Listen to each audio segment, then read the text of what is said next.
eu sonhei que ele estava tendo um caso com uma irmã da nossa igreja. O Senhor me mostrou, eu vi ele com a irmã da nossa igreja. Até então casada, né? Achei que isso não seria possível. Só que passou-se um tempo, começou, né? Os murmurinhos, né? As pessoas a comentarem. E eu comecei a também ver, né? Algumas mensagens. Comecei a ver faturas de cartão nas coisas dele. Comecei a ver muita coisa. E a filha dele, ele tem 2 filhos de outro casamento, também começaram a ver. Aí começaram a criar contas fakes, né, pra me falar, olha, eles estão tendo um caso, todo mundo tá sabendo, só você que não, suas amigas sabem. E quando eu comecei a ver, quando eu confrontei ele do sonho, ele falou, não tem, é impossível isso acontecer. E quando eu comecei a ver as mensagens, eu já estava grávida das minhas gêmeas, eu já estava numa gestação gemelar. Então tinha que ter o meu cuidado, né? E eu comecei a me acomodar, não querer estresse, eu não quero estresse. E eu cheguei a conversar com o meu pastor, as pessoas não acreditaram em mim, ter esse tom de voz, eu falo muito alto, sou muito assim, espontânea, muito. E a pessoa em questão era uma pessoa totalmente calma, tranquila, né? Aquela voz muito mansa, uma irmã idônea, uma irmã idônea, muito querida, né? Uma pessoa muito querida. Sim. E eu comecei a falar, não, tá, eles estão tendo um caso, não, isso é coisa da sua cabeça, você tá louca. E chegou um ponto que eu verdadeiramente achei que eu estava louca. Eu lembro que quando eu tinha 6 meses, ela entrou dentro da minha casa, com a desculpa de dar um pacotinho de fralda, né? E veio, ai, Silvana, isso é mentira, eu não tenho. Gente, naquele dia eu chorei. Chorei com a atual irmã e falei, gente, eu tô culpando uma irmã de algo que... Eu já tinha visto as mensagens, já tinha visto tudo, mas na minha mente eu tava sendo injusta com uma pessoa. E quando confirmou, né, mesmo, quando eu tive certeza mesmo, foi quando ele colocou ela para morar em cima da nossa casa. Nós morávamos no 2º andar e no 3º andar tinha uma casa vazia e ela foi morar lá. Dali em diante, eu joguei a toalha e falei, deixa pra lá, vou me cuidar para ter as minhas filhas, que era a minha prioridade no momento. Eles não me respeitavam, ela não me respeitou. Ele começou a mudar senha de redes sociais, senha de banco, começou a dormir na sala para não me machucar, não queria mais ter relações sexuais. Se afastou. Se afastou totalmente, sempre com uma desculpa diferente. Né? Ia no trabalho buscar ela. Eu lembro que antes das minhas filhas... Meu Deus! Antes das minhas filhas... E qual era a desculpa dele? Na verdade, não tinha desculpa. Era amigos. Né? Era amigos. Ele tinha, na época, um projeto social. Sim. E foi assim que ela entrou. Ele tinha um projeto social. E ela entrou para ajudar nesse projeto social.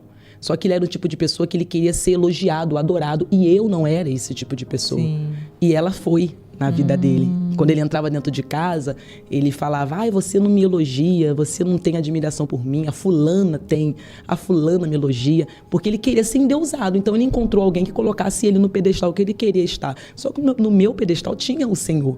Antes de eu ter encontro com o Senhor, era ele.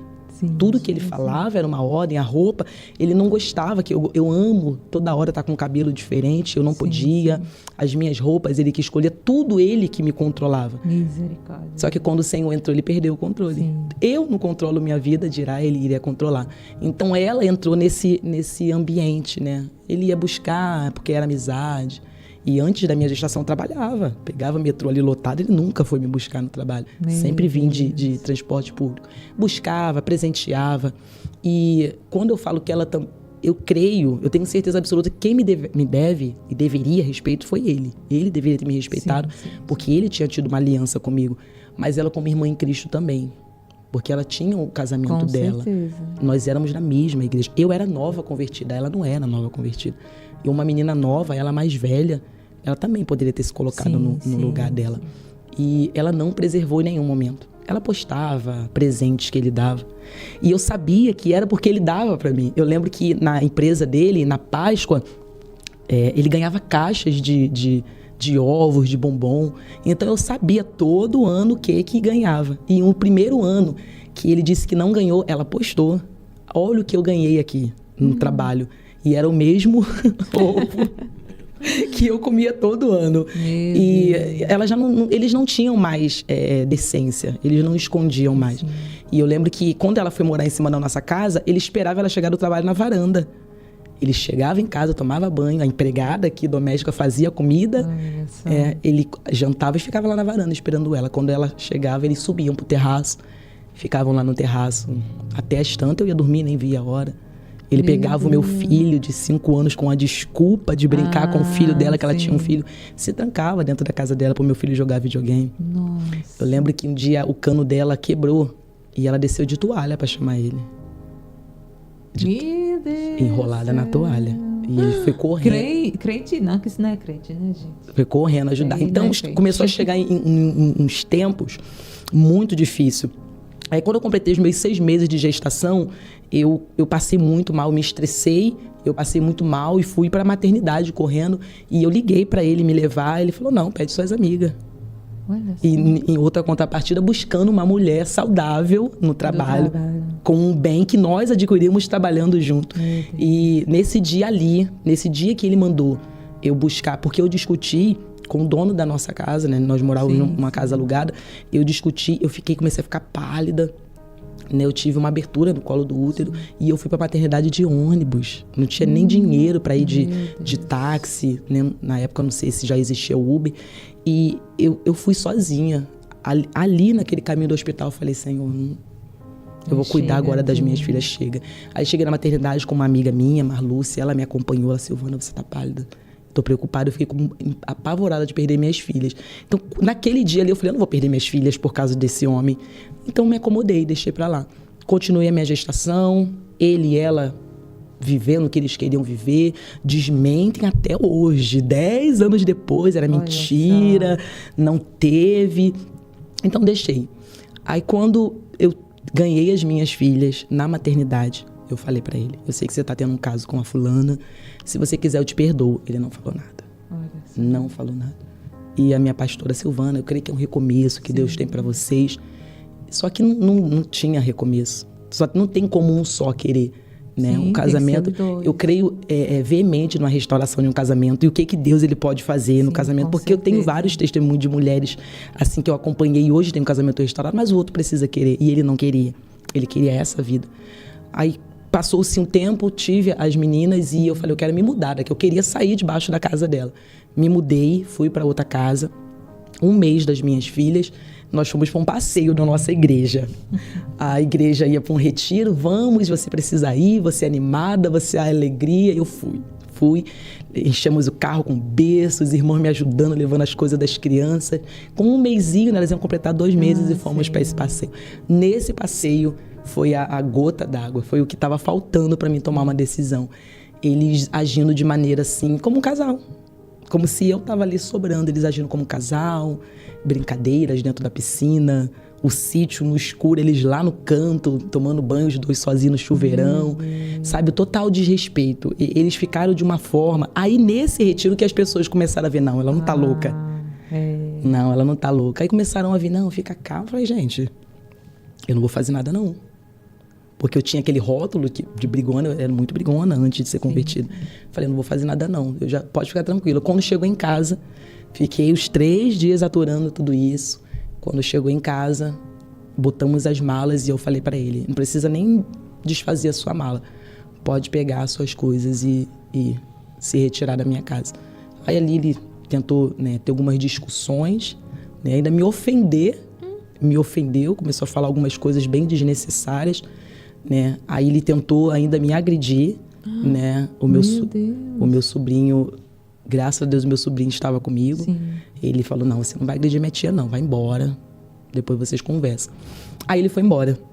Só que aí ficou eu, morando de aluguel, com 3 crianças, desempregada, sozinha, longe da minha família morava distante, e a dona da casa veio, ela soube num dia, no outro dia ela veio, perguntando... Como é que você vai pagar aluguel?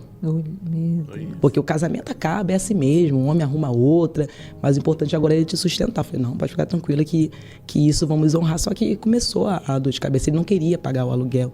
Aquela humilhação de eu ter que pedir o meu pastor novo, né? Aí eu tive essa transição de pastor, um pastor novo, pra pedir pra ele pagar aluguel. E eu falei, eu não vou viver isso, não. Só que ali dentro, antes de eu me mudar daquela casa, foi aonde eu comecei a entrar dentro do meu poço das lembranças da infância de querer morrer. Só que eu não queria morrer sozinha. Eu pensava, eu não vou me matar sozinha e deixar os meus filhos pra essa mulher criar. Então eu pensava em tirar a minha própria vida e tirar a vida dos meus próprios filhos. Eu ficava a noite toda pensando como que eu vou tirar minha vida, como que eu vou tirar a vida deles.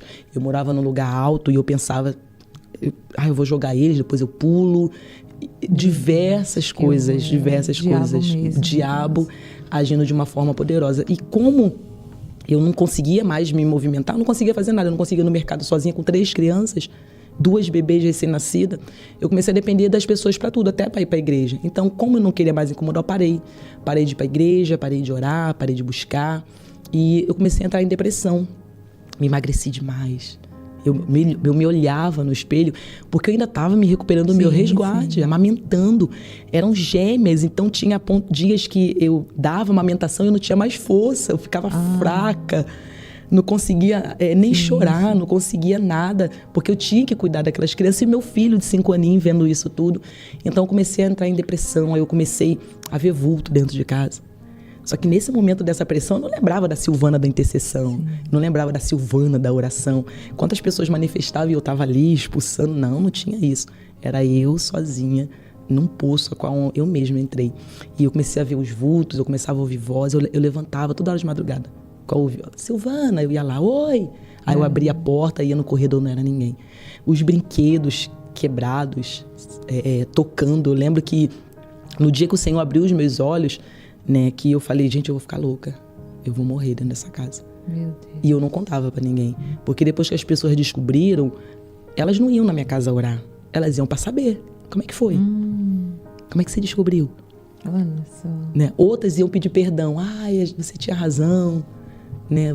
O próprio pastor, né, ele me pediu perdão e ele falou que acreditou porque alguém viu e contou para ele. Então a minha palavra não valeu, mas a palavra de alguém. E então eu só era alimentada de lixo.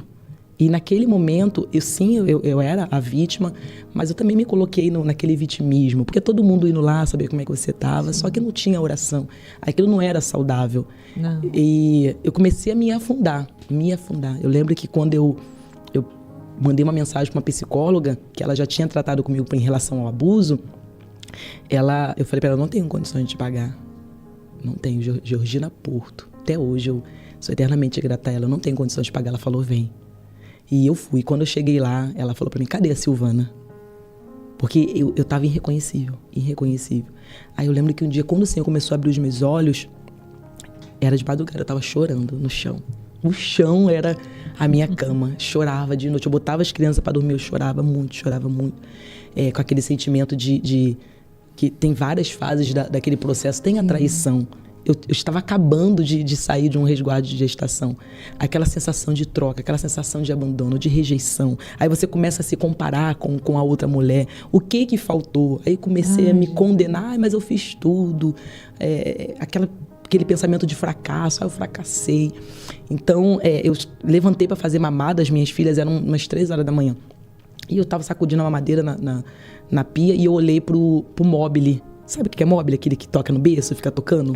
Sim. E eu olhei pro mobile delas, só que ele estava sem pilha. E ele estava tocando e rodando. Aquela música muito suave. Sim. Quando eu olhei aquilo, eu falei, não, Satanás, você não vai me deixar louca.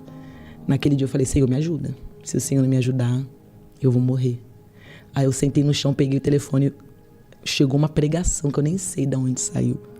E a pastora falou na pregação, usada por Deus mesmo para ter um encontro comigo, você não tá sozinha. Você tem marido, você tem um pai, você tem um dono. Só que eu não conhecia esse Deus pai, esse Deus marido, esse Deus dono. E naquele momento eu comecei a me levantar. E o que me chama a atenção nesse testemunho é o que ela relata no final dele, onde ela vai falar que ela começa a lembrar daquela mulher de oração que ela era. E ali ela começa a voltar a orar. Lembrando que é apenas um corte, né? Se você tiver o interesse de assistir o testemunho completo desta mulher, que tem uma história assim muito interessante, muito forte, que eu tenho certeza que vai edificar a sua vida, vai lá no canal do Crente Podcast e assiste o testemunho completo, tá bom? Mas o que eu tenho para dizer aqui é que você vê tudo que ela passou e ali ela começou a ser atormentada dentro da sua casa. Porque você vê, o inimigo destruiu o casamento dela, depois ela foi morar sozinha, e morando sozinha o inimigo começou agora a se apresentar, vamos se dizer assim, para ela, né? Só que foi nesse momento que o Senhor lembrou ela que ela era uma mulher de oração. E você vê como que nós vencemos as guerras, né, irmãos? Através da oração. Porque se aquela mulher se continuasse prostrada e continuasse daquela forma, ela seria consumida naquele lugar. Ela seria consumida pela tristeza, né? Pela opressão espiritual. E você vê ao ponto que ela chegou de pensar em tirar sua vida e a vida dos seus filhos. Então, eu vejo assim, é uma brecha, né? Uma brecha que nós damos e podemos ser destruídos por causa disso.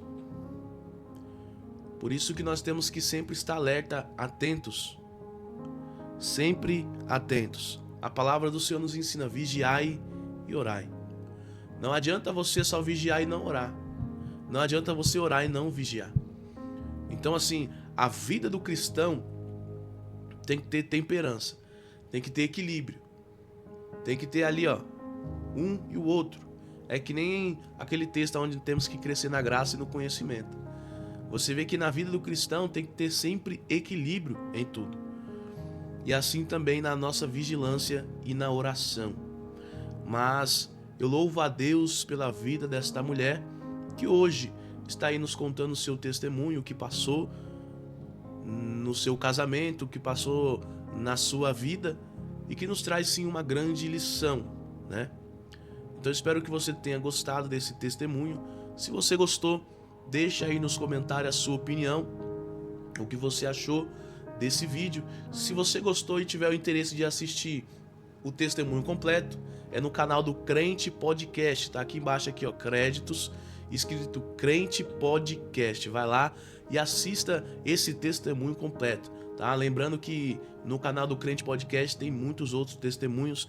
É um podcast voltado para testemunho e também para o mundo espiritual. Você vai encontrar lá muitas coisas, muitos conteúdos sobre o mundo espiritual, sobre sonhos, né? Que eu tenho certeza que você vai sair de lá edificado. Amém, irmãos? Deus abençoe sua vida poderosamente. Fica na paz e até o próximo vídeo.